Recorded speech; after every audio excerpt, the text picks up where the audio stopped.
Alô, amigos do Hora da Bola, boa tarde. Uma live rapidinha para os senhores do que foi o resultado da Sul-Americana e da Libertadores de América na fase mata-mata, que é a fase gostosa da competição. Boa tarde, todos bem-vindos novamente. Estamos aqui então para trazer os resultados de ontem e os prognósticos dos confrontos de oitava de final. A Sul-Americana trouxe os nossos times. Eu não vou falar do time dos outros que não interessa. Os nossos times todos jogam fora porque foram cabeças de chapa ou de chave. O Santos joga com o Deportivo Táchira na casa dos caras. O Inter também joga fora contra o Colo-Colo. Atlético Goianiense joga com o Olímpia no Paraguai. Ceará enfrenta o Strongest, o time amigo do Atlético Paranaense. E o São Paulo pega a Universidade Católica no Chile. Bom, comentando um pouco sobre esses cruzamentos de oitavas de final, acredito que o adversário mais complicado, quem pegou, no caso, nos cruzamentos foi o Atlético de Goiás. Pega o multicampeão Olímpia, um time que brigou, não se classificou para as oitavas por um gol de saldo na Libertadores, né? Prêmio de consolação, ter ficado em terceiro lugar, foi a vaga nas oitavas da Sul-Americana. E acredito que seja o cruzamento mais difícil do grupo. Junto a esse temos então Táchira e Santos.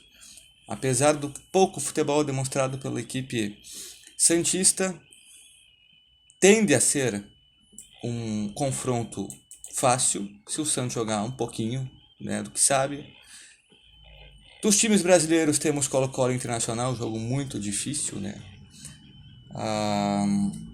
Colo-Colo é uma equipe muito competente, apesar dos seus últimos resultados que foram negativos, apresentou um bom futebol no começo da competição, tinha tudo para se classificar, mas não esperava encontrar o Fortaleza com todo o ímpeto no último jogo. Inclusive, Fortaleza depois se beneficiou de uma expulsão do Colo-Colo, o que facilitou um pouco as coisas. Atlético de Goiás e Olímpia, eu já falei. Strongest e Ceará. O problema do Ceará único pode ser a altitude. Primeiro jogo lá, tem que segurar o resultado. Não é difícil. Na Libertadores, Caracas conseguiu um empate lá por 1-1, assim como o Libertad. O Atlético tomou a sacola. Se o Ceará não tomar tantos gols de cabeça como o Atlético, tende a se classificar. E o confronto talvez hoje, tecnicamente, mais fácil é a Universidade Católica de São Paulo. Universidade Católica muito mal no seu campeonato, tanto quanto na Libertadores. Um time muito fraco tecnicamente. São Paulo é um time muito forte. É um dos favoritos ao título da Sul-Americana, sem dúvida alguma. Concorda, meu amigo Gerson? Olha, Thiago, eu não falo que o São Paulo é favorito não, querido. São Paulo como o Corinthians são times aí que você nunca sabe o que pode acontecer. Eu estou confiando muito no Ceará pela campanha que o Ceará fez na primeira fase.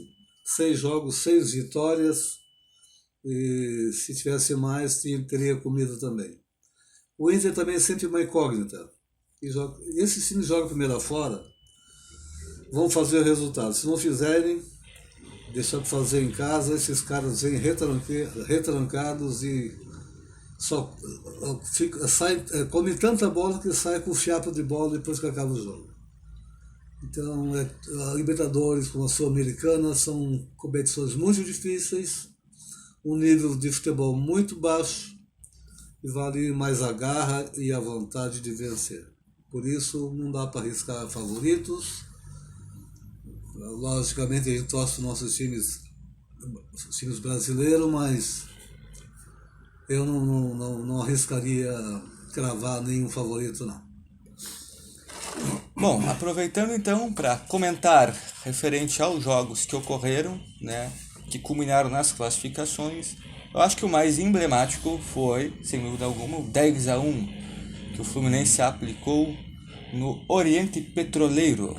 O Fluminense não se classificou porque o Júnior Barranquilla perdeu de 4-0 em seus domínios para o União Santa Fé. e acabou sendo desclassificado. O classificado então foi o União, mas o Fluminense fez valer o seu favoritismo e aplicou a maior goleada da história até então da Copa Sul-Americana. Até porque, Thiago, o União Santa Fé fez 12 pontos, o Fluminense só fez 11. Então, independente do resultado, podia fazer 20 gols que não ia mudar o panorama. O Fluminense vacilou. Aquele jogo em casa que ele não soube ter o favoritismo de jogando em casa fazer o resultado, e a consequência foi essa. O União Santa Fé não perdeu nenhum jogo, o Fluminense perdeu um. E o resultado final foi a desclassificação do pó de arroz carioca. Eu quero deixar aqui uma menção honrosa ao time de Mato Grosso. O Cuiabá pela participação, primeira participação, estava virgem na competição. Não se classificou, mas sentiram o que é uma Libertadores. Quem sabe ano que vem eles, se classificarem, já tem uma noção do que o pau pega na Sul-Americana, na Libertadores, enfim. Mas de qualquer forma, parabéns ao Cuiabá. Bom, agora deixando um pouco de lado a Sul-Americana para falar e comentar sobre a Libertadores da América. Não achei, não sei se concorda, acho que tudo dentro dos conformes. Talvez a única surpresa tenha sido Fortaleza por jogar fora de casa, né, e ter ganho do Colo-Colo, um adversário muito difícil. Mas acho que está bem dentro daquilo que a gente imaginava na última vez que falamos a respeito. Falou em Fortaleza, falou em Ceará. Parabéns aos times do Nordeste, os dois estão fazendo valer a sua participação. Duas diretorias sérias que só merecem elogios. Mas falando em elogios, e o Thiago falou em Fortaleza, Fortaleza terminou em segundo com 10 pontos, o River Plate era o favorito, somou 16 pontos. A campanha do Fortaleza com 2 vitórias, um empate, 2 derrotas, uma campanha média, e ficou ainda com saldo de gols de gols de um gol, né?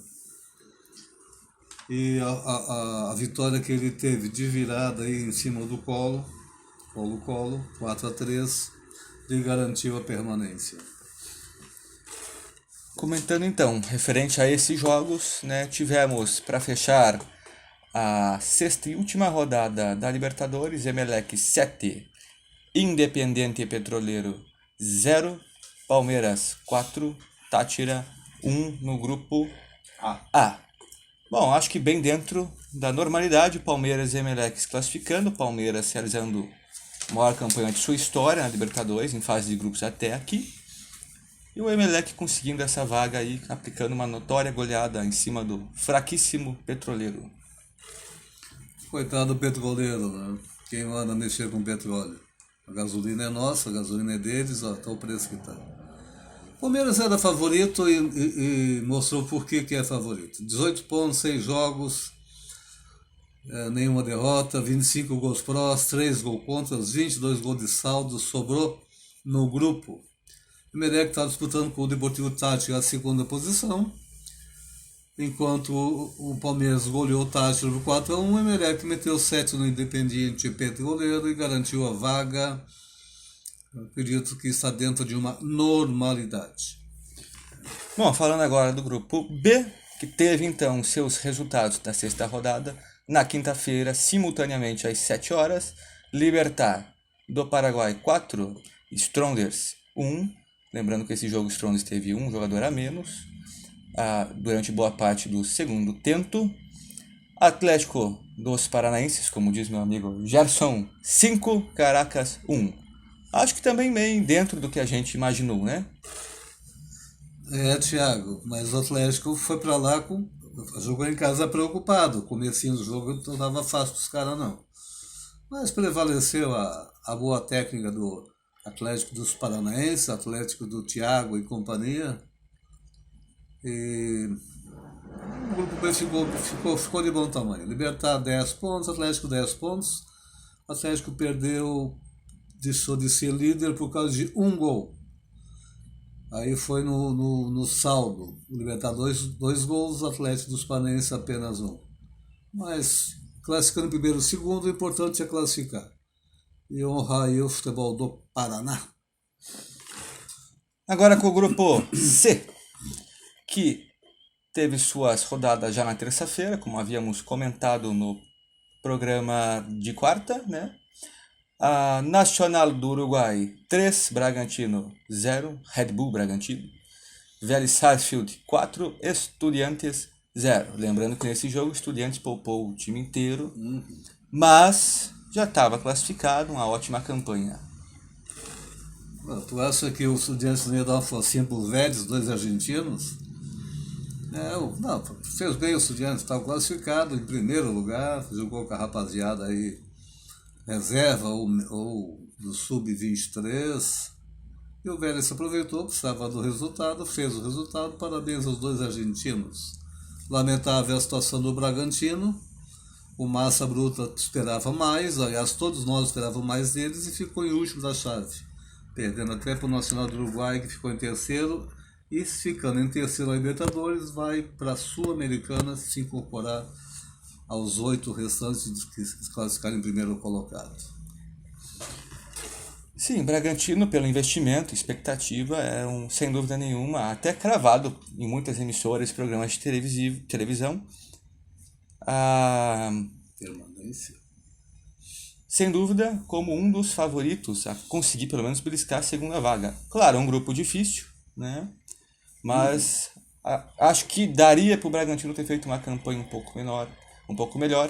Saldo de gols, -4, apenas uma vitória, 2 empates e 3 derrotas.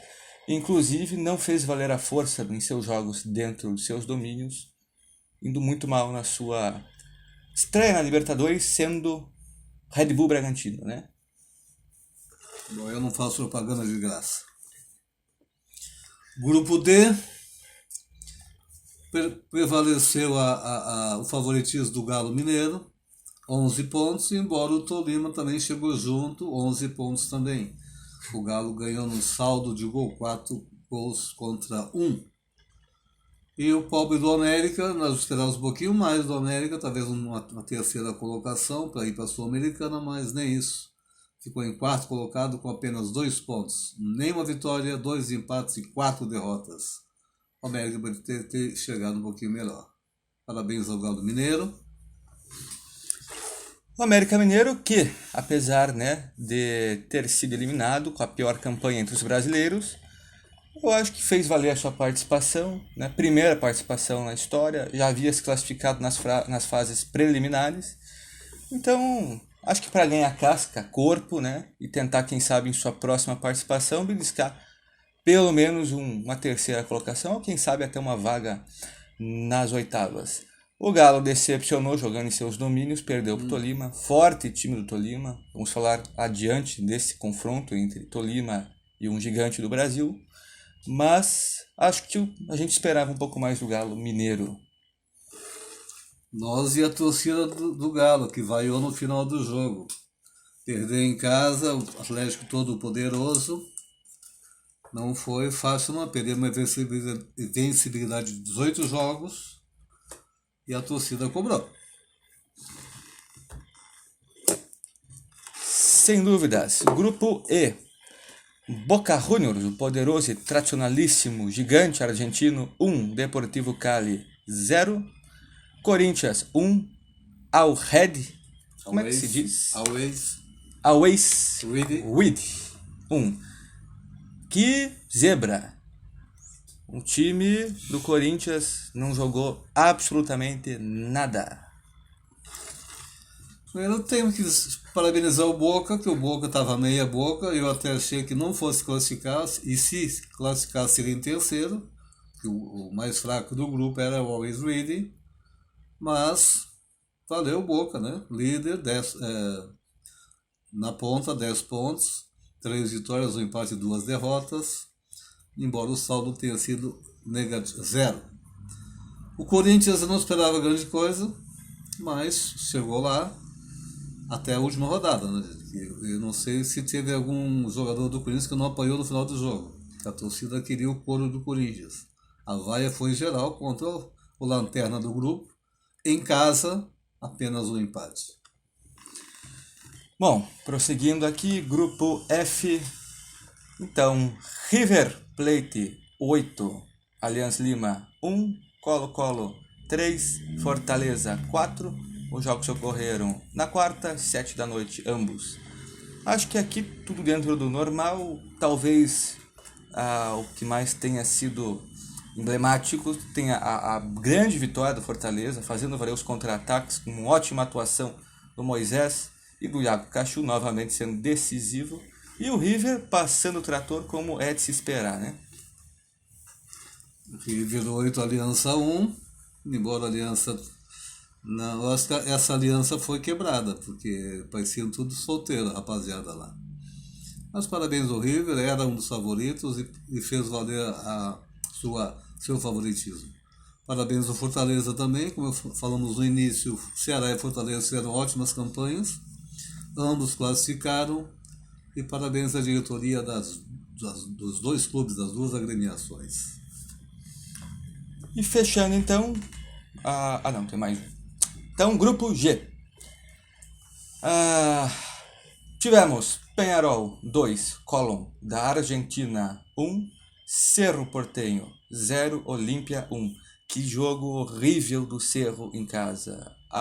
Assim, absurdo que não jogou o Cerro Porteño, que é um time forte, é um time que vinha jogando bem, inclusive no jogo anterior, justamente no mesmo clássico contra o Olímpia, tinha ganho de 4-0 fora dos seus domínios. Em casa, perdeu jogando muito mal.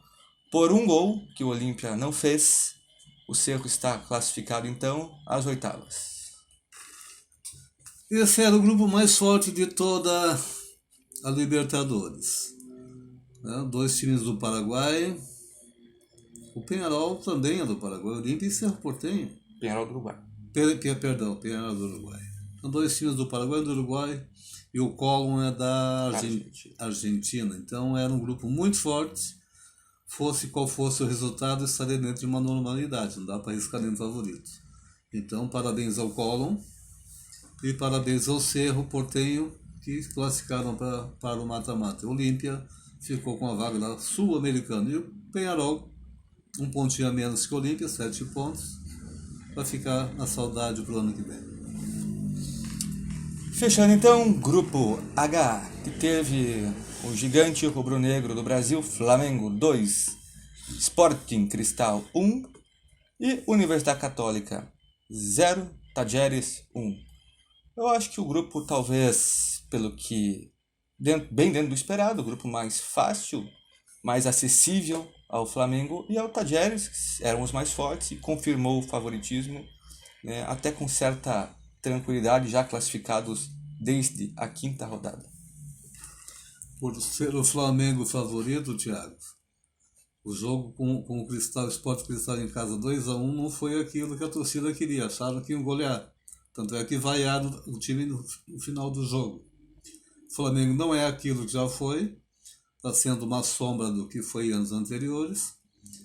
E o que está salvando o Flamengo são essa rapaziadinha nova que está entrando, lateral esquerdo, menino aí no meio e tal, uma gurizada boa de bola, porque os velhos, com exceção da Arrascaeta que não jogou, e que joga ainda alguma coisa, e o Gabigol que não está jogando a dele, está jogando na armação, deixando o Pedro lá na frente, mas o Flamengo está devendo. E se for com esse futebolzinho para o mata-mata contra o Flamengo e o Tolima, abre o olho, galera do Flamengo, abre o olho Flamengo, porque não vai ser fácil não. Vai ter que jogar mais do que está jogando. Aproveitando então a deixa para entrar no sorteio, né, das oitavas de final da Libertadores. Primeiro jogo, primeiro time sorteado, Atlético Paranaense e Libertad. Primeiro jogo na Arena da Baixada, segundo jogo no Paraguai. Fortaleza pega o Estudiantes, primeiro jogo no Castelão, segundo jogo lá na Argentina.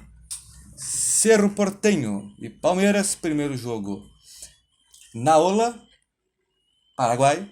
Segundo jogo no Brasil, em São Paulo. Depois vem o. Deixa eu ver aqui, o Emelec joga em casa contra o Galo Mineiro. Um jogo nada fácil pro Galo. E o segundo jogo no Mineirão, o jogo da volta. Outro confronto de times brasileiros é justamente o Flamengo, que joga fora de casa seu primeiro jogo na Colômbia contra o Tolima e decide no Maraca. Corinthians joga em casa a primeira contra o Boca, na Neoquímica, e o jogo da volta na La Bombonera. Aí o pau vai pegar, o Corinthians vai ter que dizer por que chegou até aqui. Nada fácil pro Timão. Confronto de argentinos, 2 seguidos, os 2 confrontos, né, os próximos no caso. Talleres e Colón, primeiro jogo no Mário Alberto Kempes e o segundo jogo no Cementerio de Elefantes. Só para dizer, para lembrar que o Mário Alberto Kempes foi um baita centroavante da Argentina nas Copas passadas, aí, um baita craque de bola. Vélez Sarsfield joga contra o River, José Malfitani, e o jogo da volta no Monumental de Núñez. River Plate devolve a visita do Vélez Sarsfield. Bom, temos um mês para os primeiros confrontos, né, aproximadamente um mês, e vamos agora comentar alguns deles, né, o que podemos esperar. A começo, Atlético Paranaense e Libertad, como falamos, primeiro jogo na Arena, onde o rubro-negro do Paraná é muito forte. Acho que vai ter que fazer o resultado para não depender e buscar lá. Acho não, ele tem que fazer resultado, Thiago. O teu Atlético tem que mostrar mais um pouquinho do que está mostrando até agora com o Filipão. O Filipão deu uma arrumada na casa, tem a rapaziada na mão, no bolso, e só compete ele organizar direitinho, arrumar essa defesa que está entregando algumas coisas pela bola por alto, mas tem condições de classificar sim. Fortaleza e Estudiantes. Estudiantes não é fácil, é um time bom. Fortaleza tem que fazer o resultado em casa, de preferência com mais de 2 gols, porque se depender do jogo da volta, eu não acredito que o Fortaleza consiga isso, não. Acho que esse confronto promete ser um dos mais difíceis, se não o mais difícil para uma equipe brasileira. Tradicionalíssimo, Estudiantes, jogando muito futebol, muito bem mesmo. Fortaleza vai ter que jogar o que está jogando justamente, um pouquinho mais, para sair classificado para as quartas de final. Uma pedreira para a primeira participação em Libertadores nas oitavas, né? Thiago, se o Fortaleza sair também, ele fez um bom papel, não fez feio, chegou onde chegou, então qualquer resultado para o Fortaleza está de bom tamanho. Cerro Porteño recebe o Palmeiras está uma máquina, rapaziada aí acerta o chute na casinha. O seu, se quiser alguma coisa, vai ter que descer bem Palmeiras, porque na volta, no Allianz Parque, o Palmeiras não entrega rapadura não. Vai para cima com tudo e vai fazer a diferença. Palmeiras que até aqui tem apresentado o melhor futebol entre todas as equipes brasileiras e arrisco dizer entre todas as equipes sul-americanas, né? O futebol que o Palmeiras vem apresentando é excepcional. Ver o Palmeiras jogar é muito prazeroso. Bom, Emelec e Atlético de Minas, o Atlético dos Mineiros. Jogo, de todos os jogos que eu vi até agora dos brasileiros, eu acho que é o mais acessível pela força que tem o Galo.